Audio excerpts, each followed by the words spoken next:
Hello and welcome my dear student. कैसे हैं आप सभी? I hope all of you are good. और जैसा कि आपको पता है क्लास 12 का chapter second inverse trigonometric functions चल रहा है, तो चलो स्टार्ट करते हैं।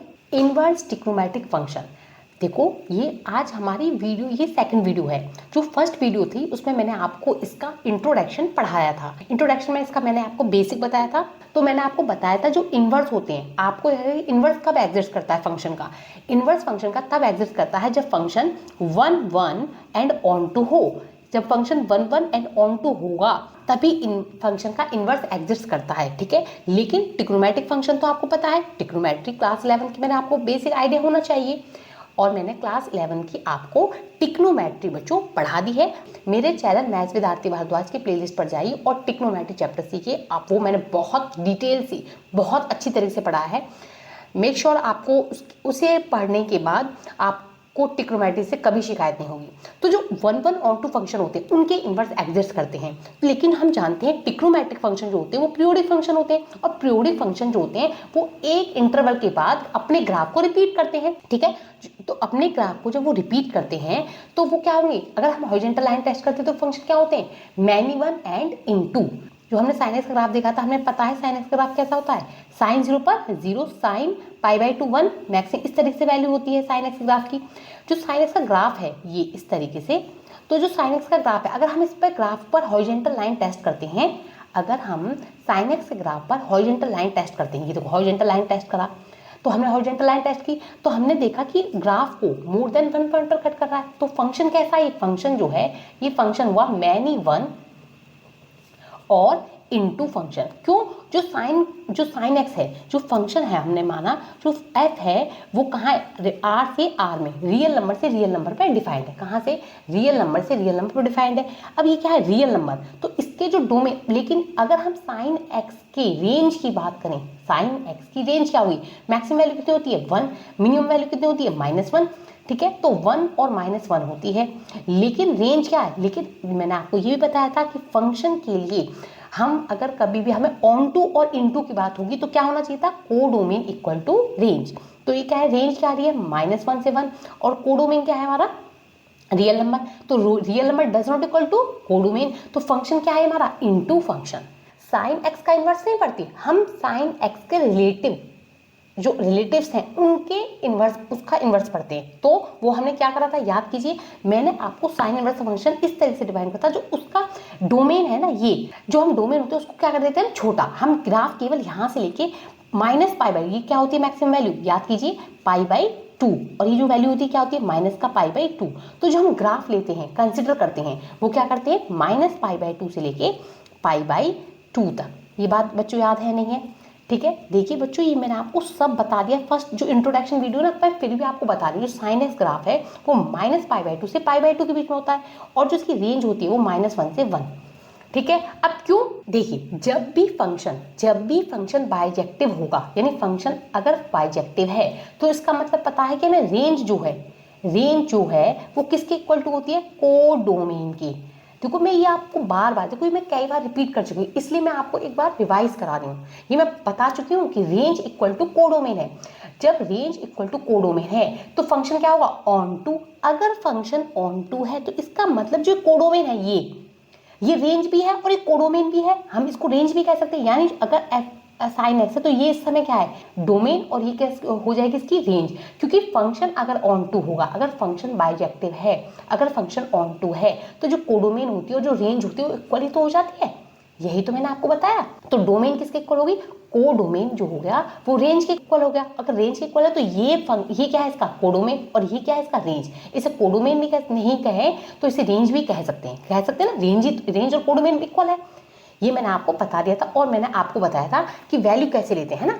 और जो मैंने आपको ये भी बताया था, ये था साइन एक्स का ग्राफ, ये केवल साइन एक्स ग्राफ है। अगर हमें साइन इनवर्स एक्स का ग्राफ चाहिए तो क्या करते हैं, y = x के मिरर इमेज लेते हैं ना, मिरर इमेज लेते हैं। आप देखो ये मैंने ना बच्चों सब पढ़ा दिया है। मैं क्या करती हूँ कि आपको पीछे बेसिक में जरूर ले जाती हूँ, किसी फंक्शन का इन्वर्स कैसे निकालते हैं। ये मैंने इन्वर्स फंक्शन करके मेरे चैनल में इन्वर्स फंक्शन करके एक वीडियो है, आप उस वीडियो को देखिए, आपको इन्वर्स फंक्शन अच्छे से समझ में आएगा। तो इन्वर्स फंक्शन में आप क्या करते थे, एक्स और वाई को स्वैप करते थे ना। तो इसका मतलब जो इमेज होगी, जो ग्राफ होता है वो y इक्वल टू एक्स के क्या होता है, x पर y equal to x line पर आप क्या ले लो, मिरर इमेज ले लो। तो मिरर इमेज में क्या करते थे हम, ये जो ग्राफ है, ये ग्राफ इधर है तो ये ग्राफ इधर चला जाएगा, ये ग्राफ इधर है तो ये ग्राफ इधर चला जाता है। तो इस तरीके से क्या निकलता है, साइन इनवर्स x का ग्राफ। ये मैंने आपको बेसिक बताया है, फिर से देखिए, ये मैंने आपको बता चुकी हूँ, ये सब कुछ पढ़ा चुकी हूँ मैं। मेरे चैनल पर जाइए, आपको trigonometry, inverse function, relation and function, ये सब मिलेगा और बहुत डिटेल से, बहुत अच्छी तरीके से पढ़ाया है बच्चों। तो मैथ्स ना बहुत ही इंटरेस्टिंग सब्जेक्ट है। अगर आपको एक एक बेसिक क्लियर है और आपको ना अपने अगर देखो ये क्या है, ये ट्रिग्नोमेट्री है। अगर ट्रिग्नोमेट्री के बेसिस समझ में आएंगे, आपको पता होगा फंक्शन क्या है, तभी तो ये बार बार फंक्शन की बात हो रही है। मैथ्स बहुत अच्छा सब्जेक्ट है, मैथ्स केवल समझने का सब्जेक्ट है, तो आप समझेंगे तो बहुत अच्छा लगेगा। ठीक है, तो चलो अब ये हो गया हमारा, ये हमने बेसिक एक बार और रिवाइज कर दिया। अब हम बात करेंगे आज, देखो इनवर्स ट्रिग्नोमेट्रिक फंक्शन में आप ग्राफ पर अंडरस्टैंडिंग कर लीजिए।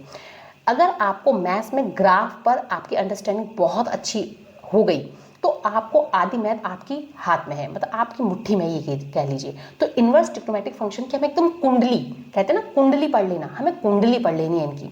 तो ये हमने साइन एक्स का ग्राफ देखा था, साइन एक्स का कैसे सीखा। अब हम देखते हैं ग्राफ ऑफ कॉस एक्स। ठीक है, तो कॉस एक्स का ग्राफ आप याद कीजिए। अब इस फंक्शन को, ये भी कैसा होता है फंक्शन, कॉस एक्स जो ग्राफ का ग्राफ क्या होता है, मैनी वन एंड इनटू, याद है ना। देखो अगर मैं इसका ग्राफ देखें, इसका अगर हम ग्राफ देखें तो ग्राफ क्या होता है, कॉस जीरो की वैल्यू मैक्सिमम 1 है ना, इस तरीके से ग्राफ होता है। अब ये क्या है, जीरो, ये ग्राफ की तरह जीरो पर 1 वैल्यू हो गई, ये 1 हो गई, ये क्या होगी -1 होगी, यहाँ पर ये वैल्यू -1 है। ठीक है, ये क्या हो गया 0 π/2 और ये मैक्सिमम वैल्यू आ गई पाई, ये पाई। तो हम जो इसके अंदर अगर हम हॉरिजॉन्टल लाइन टेस्ट करें तो फंक्शन फिर से क्या है, मैनी वन। तो हमें इसके डोमेन को क्या करना पड़ेगा, छोटा। और कितना छोटा करना पड़ेगा, जब फंक्शन क्या हो जाए 1 1 एंड ऑन 2, तभी तो फंक्शन का इनवर्स एग्जिस्ट करेगा। तो हमने केवल ये वाला ग्राफ ये कंसिडर करा, जीरो से पाई के बीच का ग्राफ कंसिडर करेंगे। तो आप हॉरिजॉन्टल लाइन टेस्ट कीजिए, यहाँ से लाइन कीजिए, ग्राफ को एक ही पॉइंट पर काट रहा है। तो हम क्या करेंगे, कॉस एक्स के लिए देखिए कॉस एक्स की बात करें तो कॉस एक्स हमने कहाँ से कंसिडर किया, 0 से पाई। हमने कौन सा इंटरवल लिया, 0 से पाई। जो कॉस एक्स का ग्राफ है वो हमने कंसिडर करा है 0 से पाई। तो हम 0 से पाई का ग्राफ ड्रॉ कर ले।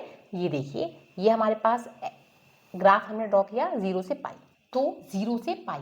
अब ये ग्राफ देखिए, इसमें अगर हम कॉस इनवर्स की बात करें तो ये हमारी क्या हो जाएगा, कॉस इनवर्स एक्स का जो ग्राफ होगा वो y इक्वल टू एक्स का मिरर इमेज होगा। ये हम कॉस एक्स ग्राफ से सीखेंगे। अगर मैं आपसे बोलूं तो ये कॉस इनवर्स एक्स है ना, तो कॉस इनवर्स एक्स जो फंक्शन होगा वो क्या होगा, डोमेन क्या हो जाएगा, जो कोडोमेन है वो क्या हो जाएगी, कोडोमेन या रेंज जो है वो क्या बन जाएगा यहाँ पर, डोमेन। और जो इसकी रेंज होगी वो क्या आएगी, 0 से पाई के बीच में। जो ये होती है 0, ये क्या कहते हैं, प्रिंसिपल डोमेन, ठीक, किसका, ऑफ कॉस एक्स। ठीक है, principal domain of cos x 0 से पाई। तो हम जो इसका डोमेन आएगा, जो इसका, अच्छा मैंने फिर से याद करी, cos inverse x, sign inverse x, जो इनवर्स फंक्शन है ये क्या है, ये है एंगल। ये आप हैशटैग ऐसे लिख लीजिए, हैशटैग, ये क्या है, एंगल है बच्चों। ठीक है, एंगल है। आप इसकी वैल्यू जो कॉस इनवर्स एक्स क्या है, एंगल। साइन इनवर्स एक्स क्या है, एंगल। जो इसकी वैल्यू आएगी, जो इसका आउटपुट आएगा, जो इसकी रेंज है, जो आउटपुट है वो क्या है, एंगल है। अब आप यहां से देखिए, अगर हम वैल्यू ये क्या है हमारे पास, कॉस एक्स का ग्राफ है। ठीक है, अगर आप कॉस एक्स की वैल्यू क्या दें, पॉजिटिव, आप क्या कहेंगे, कॉस एक्स की, देखिए गौर से सुने इस चीज को, ये हम ट्रिग्नोमेट्रिक जो कॉस एक्स का ग्राफ है उसी से सीख रहे हैं। हम केवल मैंने आपको केवल कॉस एक्स के ग्राफ से ही समझाने की कोशिश कर रहे हैं उसको। अगर आप इस वैल्यू को पॉजिटिव लें तो आप कहेंगे एक्स इक्वल टू, अगर मैं एक्स की वैल्यू पॉजिटिव लूँ मतलब जो वैल्यू आएगी वो क्या आएगी, 0 से पाई/2 के बीच में। अगर मैं कॉस एक्स, ये ग्राफ देखो, ये अगर मैं 0 से ये पॉजिटिव वैल्यू ले लूँ, ये तो वैल्यू कहाँ जा रही है, 0 से पाई/2 के बीच में। अगर हम वैल्यू पॉजिटिव ले रहे हैं तो 0 से पाई/2 के बीच में। अगर मैं x को नेगेटिव ले लूँ, मतलब मैं कह दूँ x जो है वो नेगेटिव है, नेगेटिव और 0 ये है, नेगेटिव है, -1 से 0 के बीच में, तो जो कॉस इनवर्स x है वो कहाँ होगी उसकी वैल्यू बताइए। ये नेगेटिव है ना, यही है ना, -1 से, ये है -1 और ये 0, यानी ये जो ग्राफ है ये माइनस से, तो वैल्यू कहाँ जा रही है, पाई/2 से पाई। देखो आपको समझ में आ रहा है ना, मैं फिर से देख रही हूँ। देखो ये अगर cos x पॉजिटिव है, cos x अगर x पॉजिटिव है, अगर इफ x पॉजिटिव, तो जो वैल्यू होती है थीटा, cos इनवर्स की थीटा की वैल्यू कहाँ है, 0 से पाई/2 के बीच में। If cos negative, if x negative, तो जो कॉस इनवर्स एक्स की वैल्यू देखिए ये यही है ना नेगेटिव, ये है एक्स। ऐसे देखो ग्राफ में मैं बिल्कुल बच्चों की तरह समझाती हूँ, जैसे आपको बिल्कुल अच्छे समझ में आए। ये है, ये एक्स है, तो इसकी एंगल की वैल्यू क्या है, ग्राफ कहाँ जा रहा है, देखो ये ग्राफ ये है, ये है, ये नेगेटिव में जैसे जैसे एक्स की वैल्यू बढ़ रही है, देखो एक्स की वैल्यू नेगेटिव, यहाँ ही तो ये ग्राफ है, यहाँ ही तो ग्राफ ये है, ग्राफ ये है, यहाँ आए तो ग्राफ क्या है -1 है। ठीक है, तो -1 पर कितना आ रही है, पाई की वैल्यू आ रही है। तो ये अगर -1 है तो -1 पर जो ग्राफ है वो क्या है, यहाँ पर है, ये किसकी वैल्यू है, पाई की। तो इसका मतलब जो कॉस इनवर्स एक्स है वो पाई/2 से लेके कहाँ तक जाएगा, पाई तक। ठीक है, और आप एक बात जानते हैं, याद कीजिए, मैंने ट्रिग्नोमेट्रिक फंक्शन में आपको बताया था कॉस एंगल जो होते हैं वो सप्लीमेंट्री होते हैं। क्या होते हैं, कॉस नेगेटिव होता है, कहाँ पर नेगेटिव होता है, कॉस सप्लीमेंट्री एंगल पर। कॉस, जो कॉस एंगल है वो पाई माइनस थीटा क्या होता है, माइनस का कॉस थीटा, याद है ना आपको, मैंने बताया था जो कॉस होता है, कॉस जो होते हैं वो सप्लीमेंट्री होते हैं, तो कॉस जो होता है वो सप्लीमेंट्री एंगल पर क्या होता है, नेगेटिव। क्या होता है, नेगेटिव। इसका मतलब अगर कॉस पाई/60 एंगल, 60 एंगल पर क्या है, नेगेटिव है, अगर कॉस पाई/3 की वैल्यू अगर मैं बोलूँ 1/2 है, ठीक है, तो आप बताइए कॉस 2 पाई/3 पर कितना होगा, आप कहेंगे ये इसका क्या है, सप्लीमेंट्री, ये इसका सप्लीमेंट्री है, तो कॉस 2 पाई/3 पर वैल्यू क्या आएगी, माइनस का 1/2। समझ में आया ना बच्चों, फिर से देखो ये हम किस में चल रहे हैं, रेडियन में लिखा, अगर कॉस पाई/3 की वैल्यू 1/2 है तो कॉस का सप्लीमेंट्री यानी 2 पाई/3, तो इसकी वैल्यू क्या होगी, इस पर नेगेटिव होगी। तो ये आपको याद रखना है। तो इसका मतलब हमें ये होगा, जब भी हमें कॉस के नेगेटिव एंगल निकालने हैं तो किससे निकालने हैं, उसके सप्लीमेंट्री एंगल से। किससे निकालने हैं, सप्लीमेंट्री एंगल से। सप्लीमेंट्री एंगल मतलब दोनों का सम कितना होता है, सॉरी 180, पाई पाई होना चाहिए, दोनों का सम क्या होगा, पाई। तो cos pi minus theta minus का कॉस थीटा होता है। तो अगर कॉस नेगेटिव है, अगर देखो उसमें वैल्यू अगर साइन नेगेटिव था तो क्या हो रहा था, साइन नेगेटिव तो माइनस के पाई/2 से 0 पर वैल्यू जाती थी, लेकिन अगर एक्स कॉस में एक्स नेगेटिव है तो जो कॉस इनवर्स एक्स की वैल्यू है वो पाई/2 से पाई के बीच में जा रही है। ठीक है, तो एक बार पढ़ लो, तो ऐसा पढ़ लो कि आपको उस चैप्टर को दोबारा पढ़ने की प्रैक्टिस करो, आप क्वेश्चन प्रैक्टिस करो, लेकिन उसका थ्योरी पार्ट और वो चैप्टर का कॉन्सेप्ट जो है वो हमें बहुत अच्छे से समझ में आना चाहिए। अगर हमें चैप्टर का कॉन्सेप्ट समझ में आ गया ना बच्चों, उसके बाद हमारे केवल मैथ्स में एक काम रह जाता है, वो है क्वेश्चन प्रैक्टिस। आप जितनी प्रैक्टिस करेंगे उतनी ही आपको नए नए क्वेश्चन से आप टच करेंगे, नए नए क्वेश्चन को देखेंगे। आर.डी. शर्मा के एनसीईआरटी करेंगे, उसके बाद आर.डी. शर्मा करेंगे, उसके बाद आप आईआईटी मेंस वगैरह के क्वेश्चन करेंगे, तो आपको अपने आप, लेकिन सबसे पहले है मैथ्स में कॉन्सेप्ट होना। तो आपको पता हो जी, अगर कॉस नेगेटिव ले रहे हैं तो हमारा एंगल ये पॉजिटिव में, ये माइनस का 1/2 पर वैल्यू 2 पाई/3 क्यों है, ये माइनस में क्यों नहीं जा रहा, ऐसे भी तो लिख सकते हैं माइनस का पाई/3, जैसे कॉस, जैसे हम साइन में कर देते हैं, लेकिन कॉस में नहीं कर रहे, क्यों, क्योंकि जो कॉस का ग्राफ है देखो वो कहाँ, जो उसकी जो रेंज है कॉस इनवर्स एक्स की, वो 0 से पाई के बीच में, जो एंगल जाएंगे वो 0 से पाई के बीच में, माने पॉजिटिव ही आएंगे, ये वाला ही। अगर आप पॉजिटिव ले रहे हो, अगर एक्स पॉजिटिव ले रहे हो तो 0 से पाई/2 के बीच में वैल्यू जाएगी, और अगर आप एक्स को नेगेटिव ले रहे हो तो पाई/2 से पाई के बीच में आएगी। लेकिन हम जानते हैं जो सप्लीमेंट्री एंगल पर कॉस नेगेटिव होता है, तो इसलिए हम उसके क्या निकाल लेते हैं, अगर हमें माइनस में वैल्यू निकालनी है, कॉस के माइनस एंगल की वैल्यू निकालनी, तो हम उसके सप्लीमेंट्री से निकालकर आसानी से निकाल सकते हैं। ठीक है, इजी वे है इसका। ठीक है, तो अब आपको ये पता हुआ ना, पॉजिटिव एंगल है, पॉजिटिव है, एक्स पॉजिटिव है हमारा, तो हमारा जो कॉस इनवर्स एक्स है, क्या आया, कॉस इनवर्स एक्स है, वो कहाँ से कहाँ तक होगा, 0 से किसके बीच में होगा, कॉस इनवर्स एक्स पाई/2 के बीच में। मैंने यही तो बताया अभी, बिल्कुल यही बताया। देखिए अगर एक्स जो है पॉजिटिव है, ये एक्स की वैल्यू ये पॉजिटिव है, ये एक्स पॉजिटिव है, तो वैल्यू कहाँ जा रही है, अगर मैं बोलूँ यहाँ पर ये 1 है ना, ये 1/2, तो 1/2 की वैल्यू क्या होगी, सीधे सीधे ये ग्राफ, तो ये वैल्यू कितनी आ जाएगी, सीधे सीधे पाई/3। ठीक, तो आया। अगर कॉस नेगेटिव है, नेगेटिव इन एक्स के लिए क्या होगा, कॉस इनवर्स एक्स जो होगा वो बिलोंग्स टू क्या होगा, पाई/2 से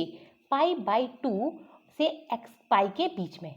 क्लियर है, तो इस तरीके से हम निकाल सकते हैं। ये हमने बिल्कुल डिटेल से हमने कॉस इनवर्स एक्स की कुंडली निकाली है। इनवर्स ट्रिग्नोमेट्रिक फंक्शन जो चैप्टर है ये कैलकुलस में बहुत इसकी सीधे सीधे एप्लीकेशन यूज होती हैं, तो आपको चैप्टर बहुत अच्छे से करना है। ठीक है, तो चलो कुछ एंगल की वैल्यू निकालते हैं।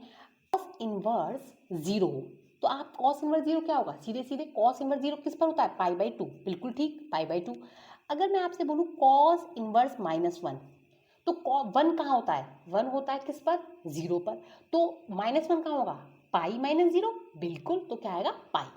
ठीक, इसी तरीके से अगर आपसे कॉस इनवर्स 1/2 की वैल्यू निकालो तो सीधे सीधे कितना आ जाएगी π/3, क्योंकि x क्या है पॉजिटिव। अगर आप इसमें x पॉजिटिव है तो आउटपुट जो आएगा वो क्या आएगा 0 से π/2 के बीच में, बिल्कुल π/3 हो गया। अगर इसी को अगर हम कॉस इनवर्स माइनस का 1/2 निकालने लगे तो इसका क्या हो जाएगा सप्लीमेंट्री, इसका सप्लीमेंट्री एंगल निकाल दो यानी 2π/3। क्लियर है।